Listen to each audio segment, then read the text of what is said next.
दोस्तों इस वीडियो में मैं डिस्कस करूंगा जुडिशियल सेपरेशन के बारे में। क्या है ये जुडिशियल सेपरेशन और क्या ये कैसे ये डिवोर्स से अलग है। Section 10 of Hindu marriage act इससे डील करता है। तो सबसे पहले what is judicial separation. Judicial separation एक तरह से एक ऐसा चांस है या ऐसा मौका है जो कपल को दिया जाता है सो दैट वो अपने रिलेशन को एक तरह से दोबारा से समझ सकें। क्योंकि डिवोर्स में क्या होता है कि मैरिज एंड हो जाती है, बट जुडिशियल सेपरेशन में मैरिज एंड नहीं होती, बट राइट्स एंड ऑब्लिगेशन जो है एक तरह से कुछ टाइम के लिए सस्पेंड हो जाते हैं। तो लॉ ने हमें एक तरह से एक मौका दिया है इंट्रोस्पेक्ट करने के लिए कि क्या आप एज अ कपल दोबारा रह सकते हो इकट्ठे या नहीं। तो उस केस में जुडिशियल सेपरेशन जो है पास की जाती है। जुडिशियल सेपरेशन का मतलब ये होता है। तो ये एक तरह से एक स्टेप है टुवर्ड्स डिवोर्स। इसके बाद नेक्स्ट स्टेप जो होगा वो डिवोर्स ही होगा। तो एक तरह से इंटरमीडिएटरी स्टेप है जो कोर्ट जो है बहुत बार ग्रांट कर देते हैं जिन भी कपल के बीच में लड़ाई हो रही होती है, कई तरह की लिटिगेशन चल रही होती है कि आप इकट्ठे नहीं रह सकते तो कुछ टाइम के लिए अलग रह के देख लीजिए, और अगर अलग रह के आपको ठीक लगता है तो डिवोर्स ले लीजिए, नहीं तो आप इकट्ठे भी हो सकते हैं दोबारा। तो जुडिशियल सेपरेशन में मैरिज सस्टेन करती है बट राइट्स एंड ऑब्लिगेशन जो है फॉर द टाइमिंग सस्पेंड हो जाते हैं। ठीक है। तो क्योंकि बहुत बार क्या होता है, स्पर ऑफ द मोमेंट होती है, बहुत बार लड़ाई होती है कपल के बीच में, लिटिगेशन स्टार्ट हो जाती है, तो उनको लगता है कि आप इकट्ठे नहीं रह सकते। तो नॉर्मल जो वियर एंड टीयर होता है या नॉर्मल स्ट्रेन एंड स्ट्रेस होता है एवरीडे लाइफ में, उनको एक तरह से देखते हुए कोर्ट ने ये एक तरह से इनेक्ट किया है ये जुडिशियल सेपरेशन का सेक्शन 10 जो है हिंदू मैरिज एक्ट में, कि अगर आपको समझ आ जाएगा कि आप इकट्ठे रह सकते हैं या नहीं।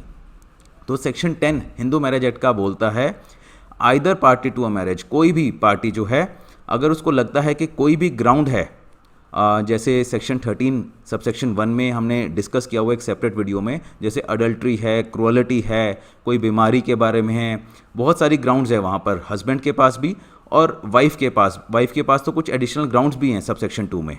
ठीक है। तो अगर उन ग्राउंड्स पे किसी भी पार्टी को लगता है कि वो अलग होना चाहते हैं तो वो पिटीशन फाइल कर सकते हैं जुडिशियल सेपरेशन के लिए, और कोर्ट को अगर लगता है कि वो ग्राउंड्स रीजनेबल हैं उनकी तो वहाँ पर जुडिशियल सेपरेशन ग्रांट भी किया जा सकता है सेक्शन 10 में।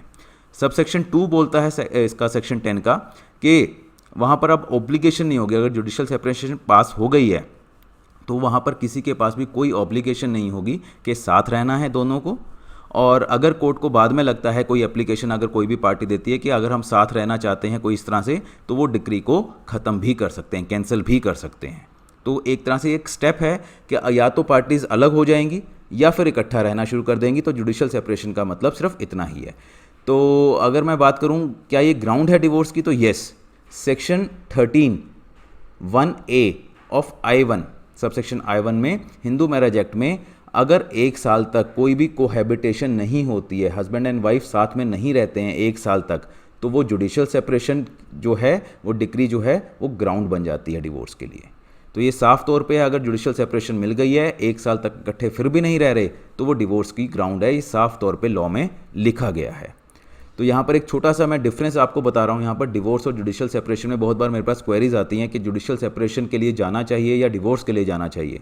तो आप अगर डिवोर्स के लिए पिटीशन फाइल करते हैं और कोर्ट को लगता है कि डिवोर्स की ग्राउंड तो नहीं है, इतनी सॉलिड ग्राउंड नहीं बन रही, बट उनको लगता है कि शायद रिकन्सिलेशन इन दोनों के बीच में हो सकता है, तो फॉर द टाइमिंग वो जुडिशियल सेपरेशन दे देते हैं एज एन ऑल्टरनेटिव कि आप डिवोर्स ना लो, जुडिशियल सेपरेशन ले लो, देखो, ट्राई करो, नहीं अगर आपकी बनती है दोबारा, आप नहीं इकट्ठे हो पाते हो, तो फिर वो ग्राउंड बन जाएगी डिवोर्स की, और 1 साल अगर ऐसा हो गया तो डिवोर्स के लिए वो जा सकते हैं। तो जुडिशियल सेपरेशन और डिवोर्स में अगर डिफरेंस की बात करूं तो ये जुडिशियल सेपरेशन जो है टेम्परेरली जो है सस्पेंड कर देती है मैरिज को, राइट्स एंड ऑब्लिगेशन उसमें सस्पेंड हो जाते हैं। बट डिवोर्स में क्या होता है, एंड हो जाता है मैरिज का, मैरिज खत्म हो जाती है।